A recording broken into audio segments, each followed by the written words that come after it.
For almost 10 months of winter, the Arctic, the land at the top of the world, lies fiercely cold.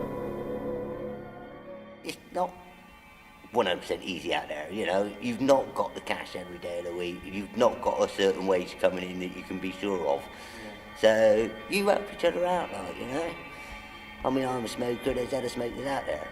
Some days I might not have any tobacco, and they have, and they lend me a bit. Next time I'll have tobacco, and they won't, and you know, yeah. And as well as that with the food as well. If they haven't got anything that I have, I'll share it out, like.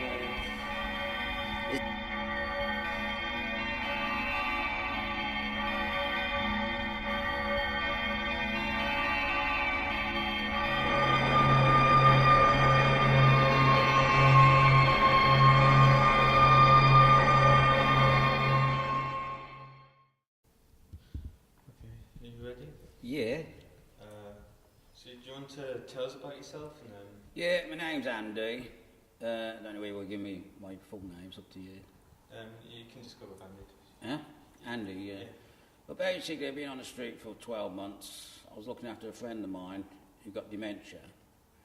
And the Western Social Services put him into a care home. But basically, he was treated more like a prisoner than somebody who was suffering from dementia. He wasn't allowed to go out anywhere or anything. I was then thrown on the street and by the Western Social Services, and gave me no help at all. And I've been on the street now for about 12 months. And basically I've tried to get help, and they say I'm not a priority. Basically, I said, what's the use of priority then? I said, you basically got, be from overseas and all that, like, you know. So I said, well, what am I supposed to do? I said, basically, we can put you into emergency accommodation with like a bed and breakfast, but it'll only be temporary. So anyway, I was in a bed and breakfast for about 6 weeks, and then they said, you've got to move out, it's too expensive. So the only difference was about £40 on the rent. I said, well, I've got my accommodation, I've got my food, and I only get £10 a day to live on, so that's the only way I can survive, like, you know, just to keep going. I said, he put me into one of these places which he was trying to put me in. It was basically a DOS house, and I wouldn't be able to cope with the bills. I wouldn't be able to keep going, you know, without getting into debt. So that's all we got. I said, we've got people staying in hotels and bed and breakfast, £200 a night, you know, and you say you can't afford a £40 difference. Anyway, ever since then I've been sleeping rough in a cemetery in Weston, and I'm still struggling to cope. I'm coming up to 60 years old, and Weston Council just don't give a damn. I mean, there's loads of people in Weston living on the streets, freezing cold, and they're not getting any help at all. So there's obviously a policy of discrimination against people in this country who are elderly and also basically can't make ends meet, you know. They're paid to look after these people, but they don't do anything. But it's not a great place, that town, especially the security. They're so horrible. Yeah, so how has the, shall we say, the churches and the meals and the community benefited you as an individual? Massively, because I get to meet new people. I've got friends I meet up. Yeah. If I don't know where they are, at least I know I'm going to be meeting them at the soup kitchen. Yeah, so do you see them around the streets when you... Yeah, all the time, but sometimes I lose them, and I haven't got a phone, and if I have got a phone, I haven't got credit. So that communication's kind of a bit... But yeah, we all know where to meet, and we all sit around the table together, tell our stories, gossip about things that's gone on. It's good. Yeah. And do you help each other out? Yeah, like I didn't have any money for lunch today, and some lady offered to give 50p to pay for my meal. Yeah, because we were speaking with the ladies who run it, and they said that there's a strong sense of community within. Like, if you can't afford your meal, then someone else will help you out. Yeah, that's what happened today. But I said no, it's fine. They're going to give me a meal. Yeah. But that's somebody else who's on the street as well. Do you know what I mean? Really?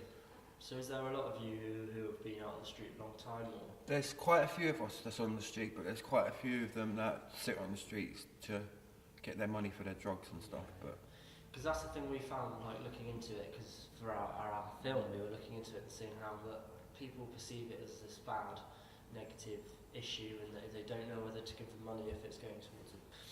the best thing to do is just give the money to the church so they can feed us.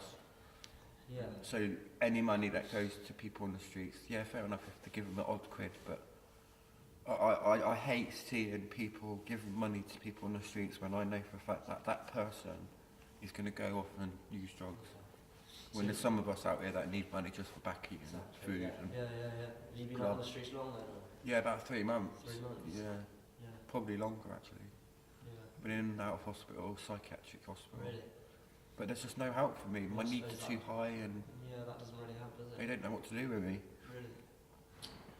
So have you always been around Weston, or? Well, originally I was born in Winchester, but I moved down here with my partner Yeah. and daughter, Really? and that didn't work out, so I'm on my own at the minute. Yeah. You got any questions? Don't know really. Yeah. I'm just drowned out while I was talking. What could be? Do you think you're disadvantaged through your mental health issues, and you don't think you're recognised because of it? Well, before I come here, I was very, very, very stressed and angry. And coming here, speaking to a few people, my mood's gone down so much. And I was going to go and sit in there and have a little prayer and stuff after meal. So yeah, it does help your mood. An awful lot of places to go.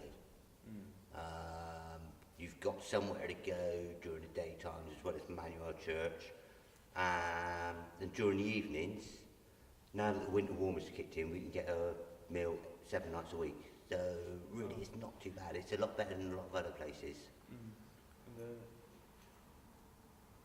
have you been able to survive? Would you be able to survive without the good grace of, I guess, people donating food, I guess? Would you survive? I could, a lot of the other people couldn't. Because I'm quite good, I can go out and I can hunt rabbits and other things. So I could, yes, but a lot of the others couldn't, no. I mean, I'm born and bred country, a lot of these other people are town folks. So they are certainly not as able as I would be to cope. Alright. Speaking of, so you would go hunting actually if it Yes. wasn't food? Yeah, I mean, hunting, fishing, and just basically going around and collecting basically. So it's surprising what you can get out in the wild if you know what you're doing. Yeah. Have you done this previously then when you haven't been able to access food or? Yeah, this is my 3rd time out sleeping rough. Oh, right. I've had a few different upsets in my life in the past, so this will be the 3rd time out, yeah. 2nd time in the city, 2 times out once when I was out in the countryside, so. Yeah, it's, sorry, I'm just didn't really prepare questions, but trying to develop a conversation there. Have you ever used food banks before in the process, or have you been unable to due to lack of housing? Or? I mean, this time round and the other time round, it's all been available here in Weston. The first time, because I was out in the countryside, then no. Oh. So it's a case of having to hunt and gather up basically for the food. Yeah. So. Do you want to talk about your food gathering actually? It sounds. What, when I was out in the countryside? Yeah. I mean, basically, it was great because I was out in the countryside and I knew what I was doing. So I was hunting rabbits, squirrels, I was also fishing for trout and eels, and basically it was just gathering of other products that you can find. Nuts, even acorns. People think acorns are, you can't eat them, but you can if you roast them. Yeah. So, yeah, there's stuff out there, different fungi, brackets and that. They come out all through the year, so you can get the right brackets off the trees. They're edible as well. Oh, it's kind of. I mean, you can even eat grass. Yeah. A couple of days of eating grass, it won't do you any harm. Any longer than that, then it's not going to do you any real good at all. But you can actually survive eating grass, believe it or not. Quite amazing. I didn't realise. We do have that stomach, don't we? That additional. I don't know. Yeah, we don't have the right enzymes like the cows do to properly digest it, but we can digest enough of it for you to survive for a couple of days, no problem. That's quite a new thing. Mm. So, yeah. Have you? Should we talk about other people you were talking about who wouldn't survive? His previous experiences with other people and suffering through food poverty. Then, is there any like highlights? Yeah, I mean, again, it's basically the ones that live in towns and haven't had the experience in the countryside. I mean, I grew up in the countryside, whereas these others don't. I mean, I've heard of stories of people living in the inner cities, and young children especially, who think milk comes from a bowl. No, it doesn't. It comes from a cow, actually. But that's the sort of thing I'm talking about. If places like this and other places weren't available for people to come in, these people to come into, they wouldn't stand a chance out there. They could go out begging on the street and get money and then go to McDonald's, but living off McDonald's doesn't do any good. Yes. Okay, so food. Do you have any questions yourself? Yeah. So do you find them that they help you with your everyday life? The food banks, do they like? Yeah, I mean, it's not only sort of like the food and that stuff. I mean, you can go out all the places we go to, you can go out and get a wash. I mean, Salvation Army, St Paul's Church, somewhere to go. Yeah. They all have showers which you can access as well, which is extremely handy. I suppose you make a nice community within all the people you meet, or?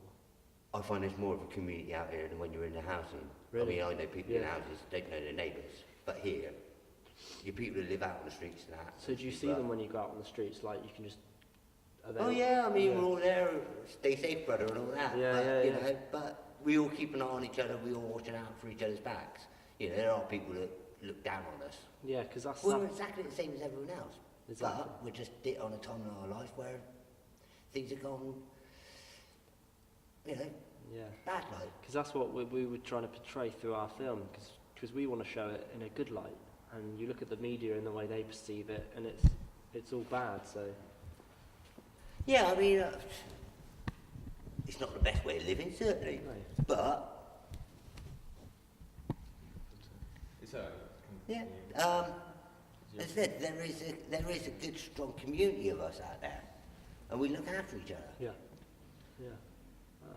I've got more friends out here sleeping rough than I have done sort of in-housing and working and that. Yeah, so have you always lived in Weston, or is it? I've always lived in and around the area, yeah. I was born in a little village just up the road called Rington, halfway between here and Bristol. Yeah. Spent a few years of my married life in Blevedon and then back to Weston. Yeah, I suppose that instinct of like knowing where to go for your food is really benefited you. Yeah, I mean, I didn't know of all the places, but again, I've had people that are out on the street who have told me. And one certain guy, Kevin, who helped a lot, he's now moved off and he's gone over to the southeast coast with a young lady that he met. And I've sort of gone into the position now where if I see new people coming out on the street, I tell them where to go. Obviously there's this persona of people who are like they've got to make their own way, but you can't go through life making your own way. You've got to have that help, haven't you? Oh, definitely, especially when you're out on the streets as well. I mean, it's not 100% easy out there, You've not got the cash every day of the week. You've not got a certain wage coming in that you can be sure of. So you help each other out, I mean, I'm a smoker, there's other smokers out there. Yeah. Some days I might not have any tobacco, and they have, and they lend me a bit. Next time I'll have tobacco, and they won't, and you know. Yeah. And as well as that with the food as well. If they haven't got anything, and I have, I'll share it out like. As I said, it's a bigger sense of community and looking after each other than what you get in most communities and the rest of it than other places. Yeah, definitely. Got any more questions? So have you always lived in Weston? Has that always been a haven to you, in a way, or is it? As I said, I was born in a little village up the road, halfway between here and Bristol, called Rington. So it's always been my home area, yeah. I class the Mendip Hills as my roots, and I love it here, yeah. I love the area around. It's got some good walks around, haven't you, and all that area? Yeah, and as from next summer, fingers crossed, they're opening up the, up by the sewage work, there's gates across the River Axe. Hopefully they're putting a bridge over it, so you will be able to walk. I'm located in a small little village of Bleeding, so Yeah. it's literally on my doorstep, so like you say, you've got everything around you that you need. Like,